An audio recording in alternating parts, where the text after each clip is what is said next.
Suci Anissa, kita tahan dulu. Suci Anissa, saya ingin memberikan informasi juga dari dalam kamar jenazah RSUD Sungai Bahar, di mana personel polisi juga sudah membawa peti jenazah Brigadir Yosua untuk selanjutnya akan diangkut ke ambulans. Tapi sebelum itu, apakah nanti akan ada prosesi kedinasan di RSUD Sungai Bahar atau nanti seperti apa, kita juga masih melihat gambar terbaru. Dan saudara, di sebelah kanan layar televisi Anda, kita akan mendengarkan bersama konferensi pers dari RSUD Sungai Bahar, Jambi. Berada di samping kiri saya ini Ibu Pungki dari Kompolnas, kemudian Bapak Gatot dari Komnas HAM. Lalu di sebelah kiri saya ini ada 2 orang dokter forensik juga yang juga menjadi tim, dan Dokter Aang di sini selaku Dirut RSUD Sungai Bahar. Pertama-tama kami haturkan puji syukur kehadirat Allah Subhanahu wa Ta'ala, karena kita semua telah diberikan kesehatan untuk bisa mengikuti kegiatan pada hari ini.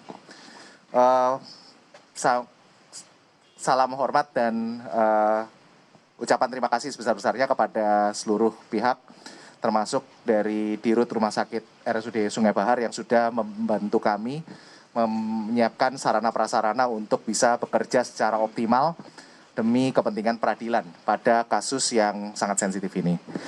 Oke, pertama-tama kami ingin sampaikan bahwa tim dari Perhimpunan Dokter Forensik Indonesia terdiri dari beberapa orang, ada 3 orang penasehat kami, yaitu Profesor Dr. Agus Purwadianto dari Guru Besar Ilmu Kedokteran Forensik dari FKUI, kemudian kedua adalah Profesor Dr. Ahmad Yudianto, spesialis forensik, Guru Besar Ilmu Kedokteran Forensik dari Universitas Airlangga.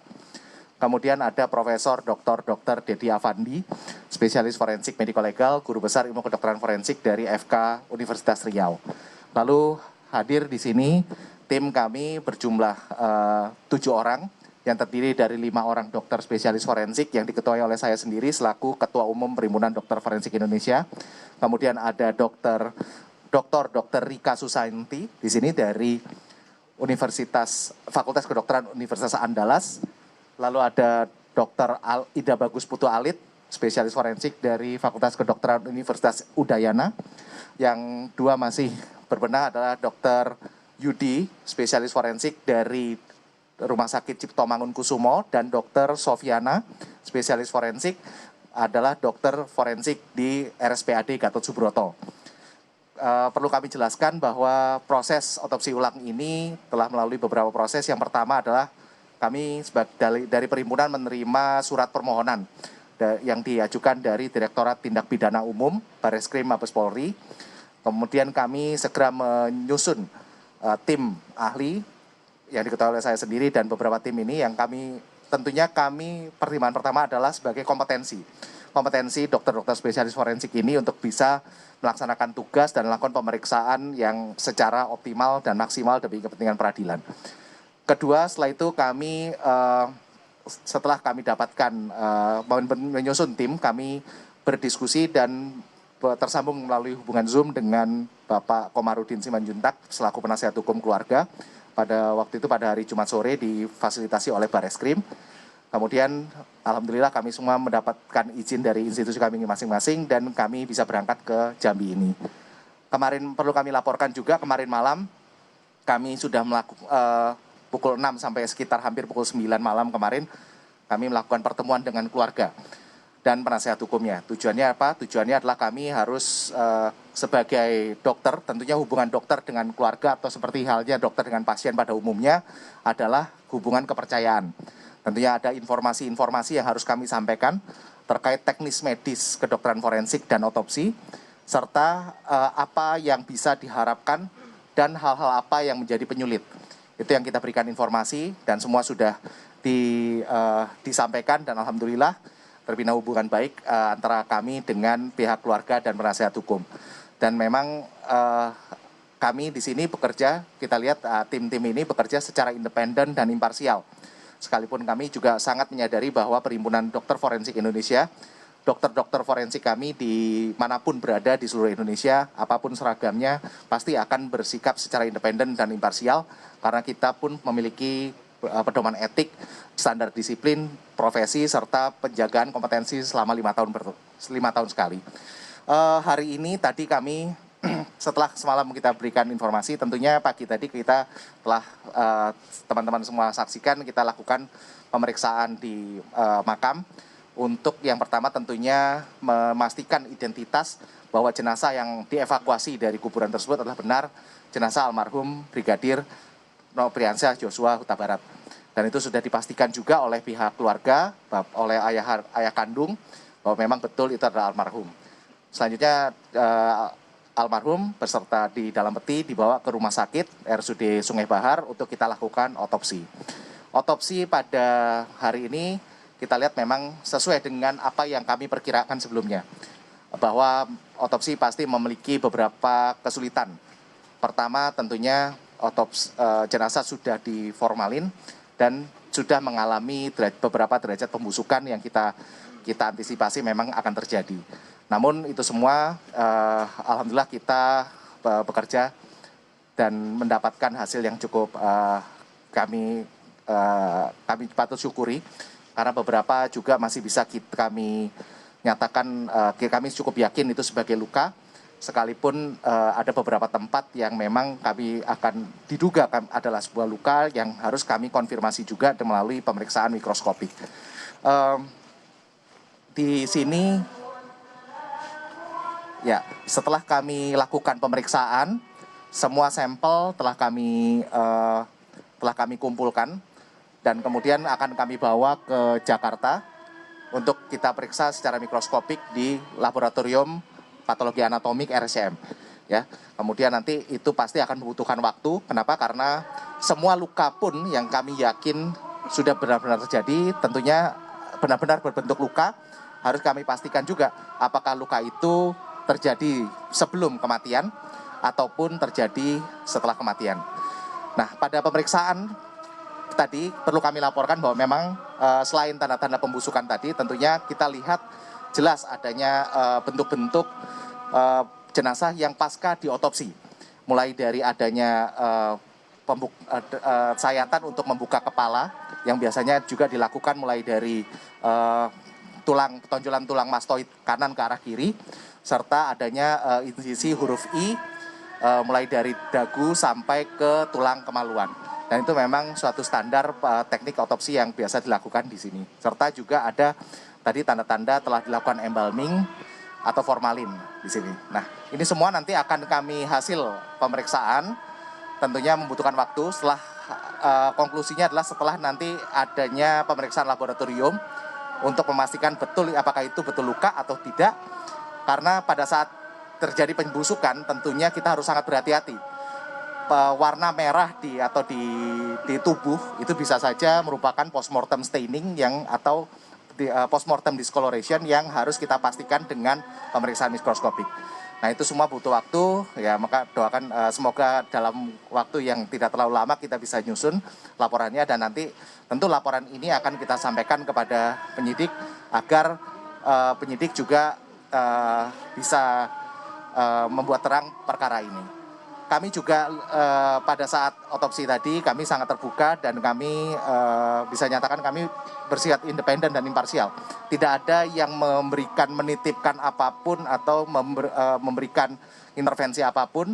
Dan saya rasa di sini kehadiran dari Komnas HAM dan Kompolnas juga menjadi pemasti, ya, mengawasi pengerjaan kami dan memastikan dan memberi jaminan kepada masyarakat bahwa pekerjaan yang kita lakukan di sini secara independen dan imparsial. Mungkin dari itu rilis dari kami, kurang lebihnya saya mohon maaf. Wassalamualaikum warahmatullahi wabarakatuh.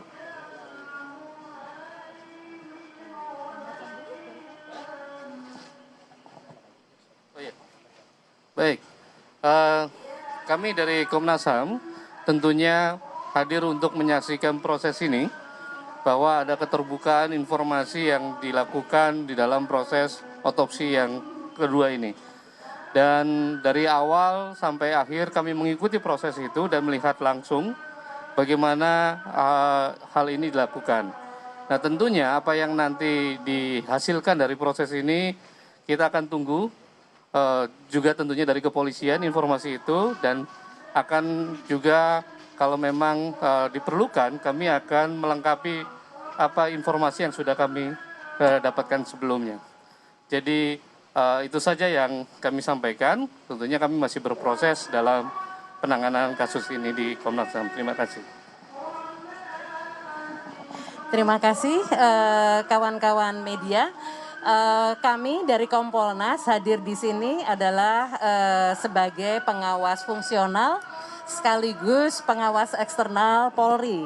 Nah, kami hadir di sini ingin memastikan bahwa lidik-sidik yang dilakukan dalam kasus ini dilakukan secara profesional, mandiri, transparan, dan akuntabel dengan dukungan Scientific Crime Investigation.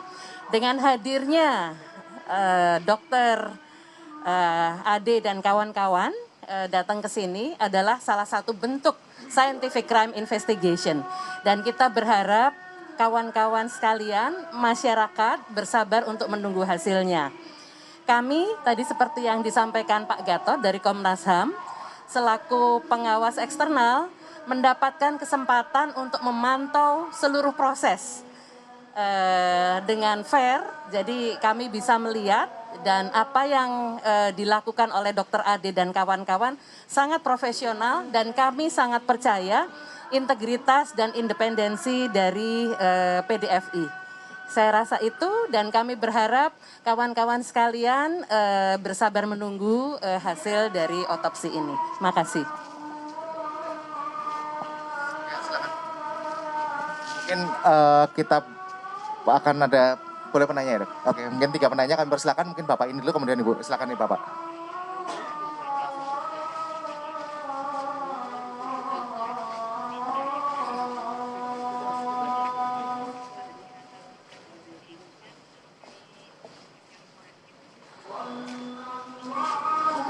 Terima kasih Bapak dan Ibu. Yang saya pertanyakan artinya seberapa artinya ini harus diperiksa di Jakarta Pak. Kenapa tidak dilakukan di wilayah Sungai Bahar? Kan ini kemungkinan akan memakan waktu yang berlarut-larut lagi. Dan yang kedua, pertanyaan saya, detail apa yang menjadi pilihan di otopsi ulang ini Pak? Artinya kan kemarin sudah dilakukan otopsi, lantas dilakukan otopsi kedua. Artinya adakah detail baru yang dilakukan di dalam otopsi kedua ini? Dan limit waktu untuk keluarnya hasil otopsi ulang ini kapan? Terima kasih Pak. Terima kasih, saya jawab satu-satu. Pertama, silakan disampaikan ke Ibu. Apakah mungkin sama atau berbeda?